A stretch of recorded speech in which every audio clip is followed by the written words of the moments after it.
সামাজিক, ধর্মীয় এবং রাজনৈতিক সকল আন্দোলনগুলো আমরা গড়ে তুলব ইনশাআল্লাহ। প্রতিটি ঘরে বাবা মায়ের উত্তরাধিকার সম্পত্তি থেকে যেভাবে নারীদেরকে বঞ্চিত করা হয়, কন্যা সন্তানদেরকে আল্লাহ প্রদত্ত অধিকার থেকে বঞ্চিত করা হয়, সে বিষয়ে রাষ্ট্র যদি যথাযথ পদক্ষেপ গ্রহণ করতে ব্যর্থ হয়, হেফাজতে ইসলাম দায়িত্ব গ্রহণ করে প্রতিটি ঘরে ঘরে কন্যাদেরকে তাদের পিতার উত্তরাধিকার সম্পত্তি প্রাপ্তি নিশ্চিত করবে ইনশাআল্লাহ। আমরা বলতে চাই, সংবিধান সংস্কারের মাধ্যমে বিতর্কিত বহুত্ববাদের প্রস্তাবনা বাতিল করে সংবিধানে আল্লাহর উপর অবিচল আস্থা এবং বিশ্বাস পুনর্বহাল করতে হবে।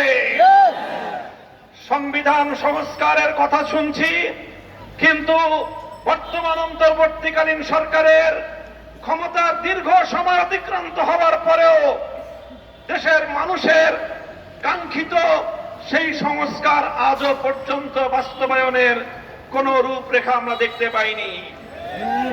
আমরা অন্তর্বর্তীকালীন সরকার প্রধানকে বলতে চাই, জনাব ডক্টর ইউনূস সাহেব, মেহেরবানি করে আপনি প্রথমে অনতিবিলম্বে সংবিধান সহ রাজনৈতিক ব্যবস্থা এবং নির্বাচন ব্যবস্থা সহ গুরুত্বপূর্ণ প্রতিটি সংস্কারের রোডম্যাপ ঘোষণা করেন।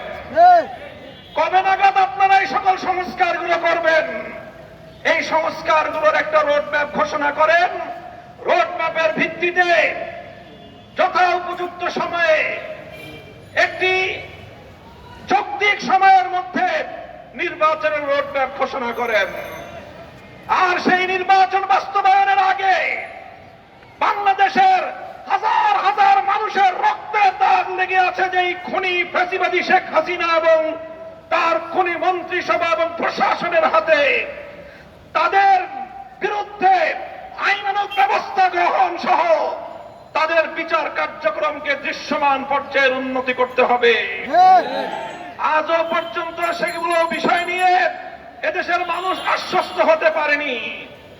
বাংলাদেশের বিগত জুলাই এবং আগস্ট বিপ্লবের প্রতিটি অংশীজনকে আমি আজ হেফাজতে ইসলামের পক্ষ থেকে উদাত্ত আহ্বান জানাতে চাই।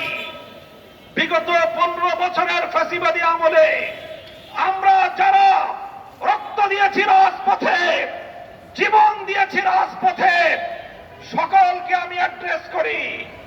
বাংলাদেশের বর্তমান সময়ের সর্ববৃহৎ রাজনৈতিক দল জাতীয়তাবাদী দল বিএনপি, বিগত আমলের অন্যতম মজলুম সংগঠন জামাতে ইসলামী বাংলাদেশ, জুলাই এবং আগস্টের মহানায়ক আমার ছাত্র জনতা, ছাত্র নেতৃবৃন্দ, আর তাদের সকলের সঙ্গে এদেশের 2013 সাল এবং 2011-21 সাল দুইবার বাংলার মাটিকে বুকের রক্ত দিয়ে পবিত্রতা দানকারী হেফাজতে ইসলাম বাংলাদেশের লক্ষ কোটি তাওহীদি জনতা, আসুন বিভেদ ভুলে গিয়ে ফ্যাসিবাদী স্বৈরাচারী শেখ হাসিনা সহ তার সকল দোষরদের বিচার নিশ্চিত করবার জন্য আমরা আমাদের জুলাইয়ের চেতনাকে আবার নতুন করে শানিত করি।